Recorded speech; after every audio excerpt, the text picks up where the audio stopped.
Let's talk matters, health, and of course, this is a very important discussion that we are having tonight here on KUTV Primetime News.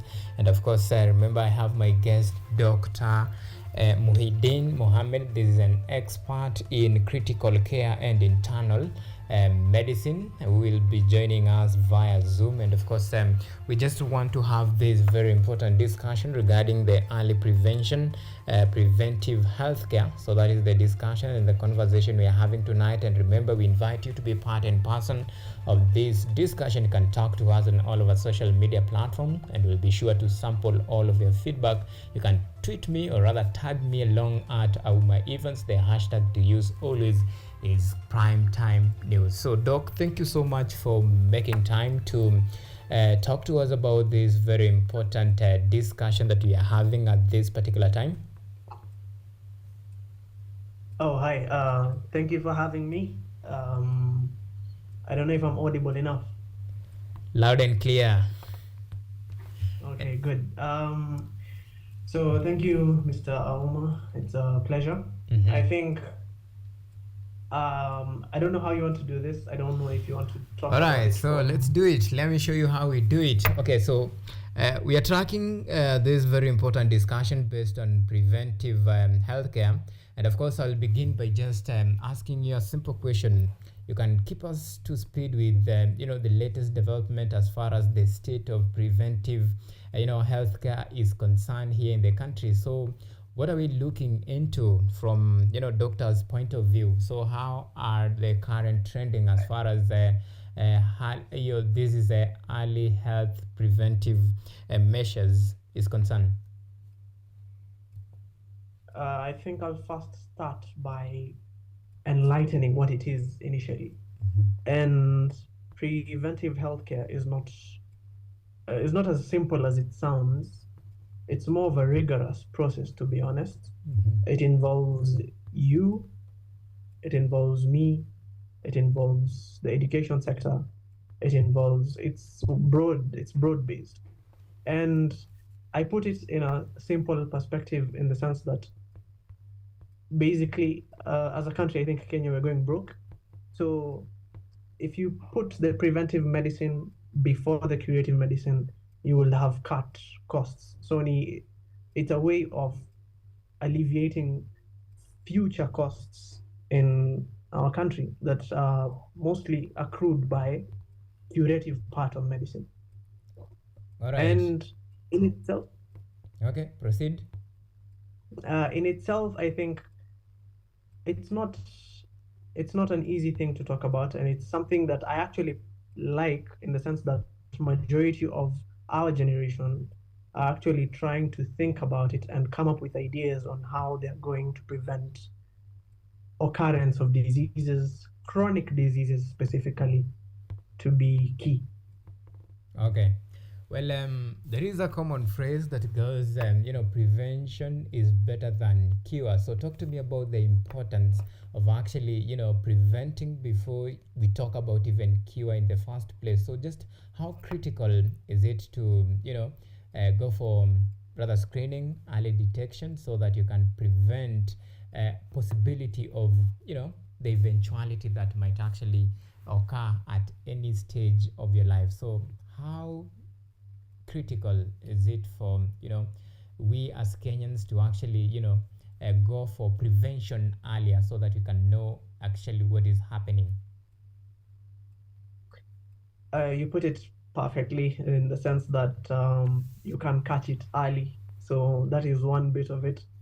And by catching it early is, I'll give you examples in the sense that uh, majority of cancers, one of the chronic diseases is cancer. And for you to be able to detect it in some specifics or some types of cancer, they are quite asymptomatic.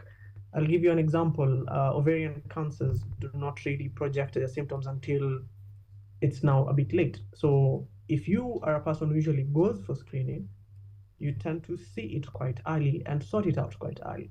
Another example I'll give you is throat cancers. Throat cancers, they don't really show up until it's now here. And if you're an individual who engages in being proactive and you're able to get screened, then these are things which can be caught early. So that is one. Two is you are reducing the costs and the burden of treatment to in cases of diseases which would require lifetime medication or lifetime follow-up until the time of death comes, because death is inevitable. That is another one. Better treatment outcomes. Again, if an illness is caught in the early stages, you stand a better chance of like withholding its progression and being able to alleviate yourself from the future complications that it will come with. Okay. The other funny thing, or the last bit of it before I let you to come in, I think one of the biggest lessons we've had as a humanity, I'd say worldwide, is the pandemic. COVID was here, and the essence of screening, vaccinations plays a huge role, and understanding why prevention is better plays a huge role, in the sense that if we all go for screening, if we all are proactive about our health, then we get to prevent the onset of an epidemic or a pandemic or whatever kind of outbreak is just about to happen. So I think it is now essential that, considered we've already been bitten twice, so it doesn't make sense to be bitten again. We'd be a fool for that. So I think it's time for people to look at it from that perspective. Okay. All right.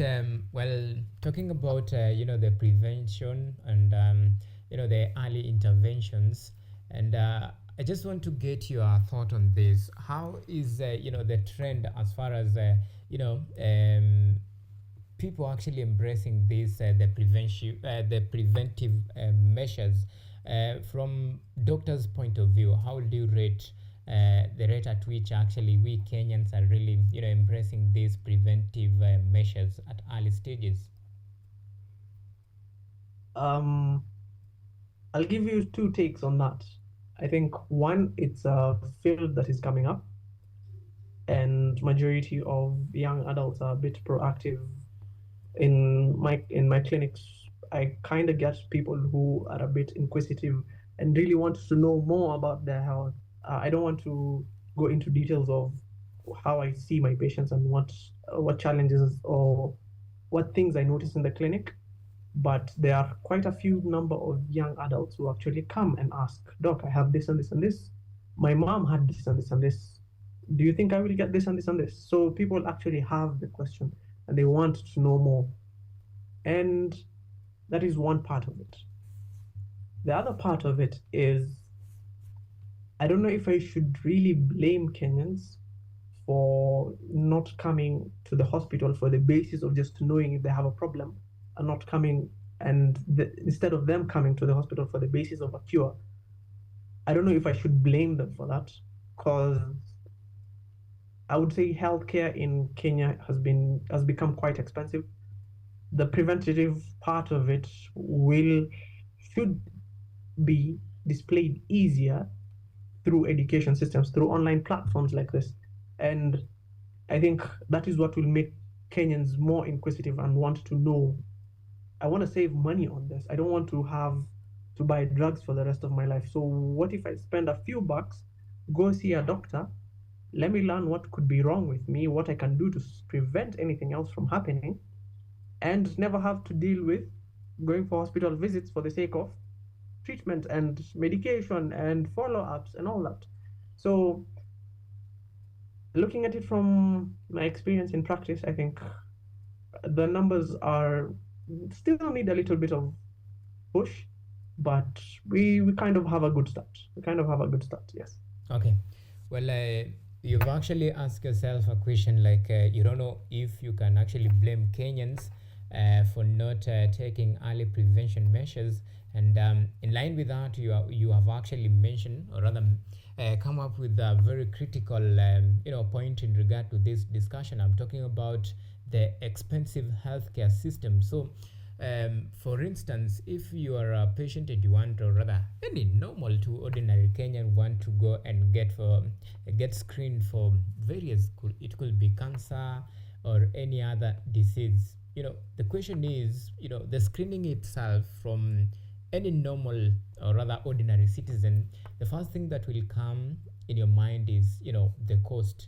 Do you think maybe it is the cost that maybe could actually be the reason why not many people are embracing this early prevention? I'll answer it by giving out an idea. Um, I think every individual has to be money smart in a way, and being money smart, that means there are insurance companies and there are savings and there's an emergency budget. I think every Kenyan at this point in time should have a certain budget, personal budget from the finances that they accrue for just catering that for their own health preventive strategies. And that is one way I would go about it. I don't know about other Kenyans, but hey, it's an idea I would put out there. And the cost of preventive healthcare, yes, it can be off the charts, but all, not across, it doesn't, not everything will be costly. I would say screening for malignancies like cancers and stuff could be costly, yes, but things like understanding that I should keep my BMI in check. And by BMI, I mean my body mass index. That means if I'm at this height, I'm not supposed to go beyond this weight. So that is the simple understanding. So it helps you maintain your weight, prevent onset of diseases like pressure and high blood pressure rather, and diabetes and cholesterol and cardiac issues. So an understanding of, hi, I need to keep my BMI in check, will reduce the chances of me developing things like high blood pressure. So that's one part of it. I think I've already mentioned like 3 bits. I think as Kenyans, it's high time we had like an individualistic way of dealing with this. And setting up your own personal budget as an individual is one way, or dealing with an insurance is another way. Um, and I think one key point is there is the transition from NHIF to SHIF, which pays key attention to preventive medicine rather than curative medicine. And I think that will make it easier for Kenyans in terms of accessing the preventive part of medicine that is quite needed in this country. All right. Ideally, one would, in normal setup, I'm talking about, our society, the way we are, in some sort of envisioned and encultured, the way we think. So I'll have to wait until maybe I get sick so that I can visit the hospital. And of course, in line with this, maybe this is something that I could have prevented it at a very, early stage. But ideally, this is our society. Well, I want you to talk to the ordinary Kenyan out there, who is watching us tonight, and of course tracking the discussion and the conversation. Just talk to this ordinary Kenya about the importance of early screening, be it vaccination, just the importance of early prevention from a doctor's point of view. I think I'd start by saying, number one, we are not all here to tell you you have this disease and this disease. It is sad that you come to us and think we will just tell you, oh yeah, uko na hii na hii. That is sad. I'd rather have you come and we talk about a condition that you think you stand a chance of you getting it, and how do you get away from it. I'll give you an example. Recently, actually, during my clinics, I had an encounter with one gentleman who came because he was worried that he will have some cancer on his skin. And we had like a decent discussion for about 30 minutes on why he should do this and this and this in order to understand that the chances of cancer are either this percent or this percent. So coming to us doesn't necessarily mean you're going to spend a huge amount of money, no. And that is one misconception I'd really love Kenyans to clear out of their mind. We are not here to get your finances and stuff, no. We are trying to keep a healthy population or a population which understands that we are here for them. We've been here for them through COVID. We've been here pre-COVID, and post-COVID we'll still be here. So it's all about avoiding or removing that mentality that I'm going to a hospital not just to get a diagnosis, but rather to understand something about my body, something about how I can protect my body, something about how I can protect my physiology. And I think if Kenyans had that mentality where they would look at it as a class session with their doctors and their nurses and their healthcare practitioners, I think it would be a way healthier country than it is currently. All right. And I wanted to switch gears to, now let's talk about the vaccination. Well, at what age, there is for children and of course for adult, at what age should one actually, go for this, screening and of course vaccination? At what age, Doc? I think the age bit of it is a very well put question. Screening would be, I would reclassify it into a man versus a woman or male versus female. And essentially, screening would start from day one. Because if you look at how the Kenyan health sector is, children are supposed to come for clinics from the ages of 0 to 5. So during that bit, there's a lot of screening that is done for children for that from up to that age group. Now, what happens is they will still get their vaccines, they'll be monitored for weight, they'll be monitored for growth, they'll be monitored for their psyche and how they're developing. The story stops after the age of 5. And after the age of 5, where now children are going to school, and there is very little conversation about, oh, is my child healthy or is my child unhealthy? There's very minimal conversation that goes after the age of 5. And I think it is high time that is hard.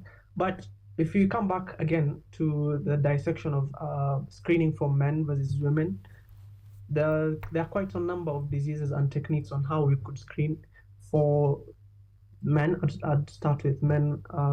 Pardon me if there's any feminists in the house. Over the age of men over the age of 40 would be recommended to now start checking their prostate, screening for HIV. We know the legal age for consent of sexual intercourse would be 18. So would be necessary to start screening for HIV and STIs from the age of 18, but that doesn't limit it to the age of 18. If there's pre-exposure before that to coitus, then it would be essential. After the age of 20, I would really want to keep in check my BMI, and that is my weight and my height. So checking for things like lipid profile, my cholesterol levels would be essential. Checking for diabetes after the age of 20, because it's not just limited to people who are overweight who develop diabetes. No. I think it would be essential for Kenyans to now start looking at it. If I get 20, I'd want to have done. I want to know that I don't have blood sugar issues. If I get to the ages of 45, I'd want to check my stool to see if I have blood and know if I stand a risk of developing colon cancer.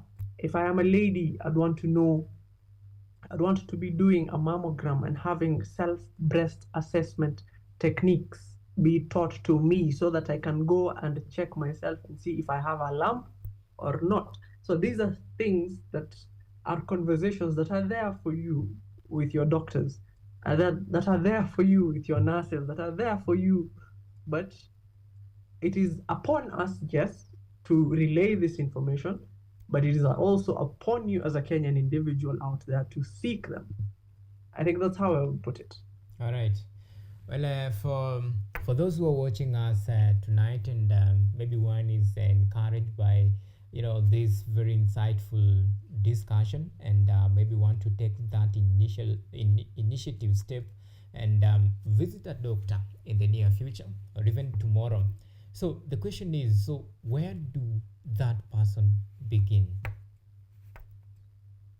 I think the journey starts.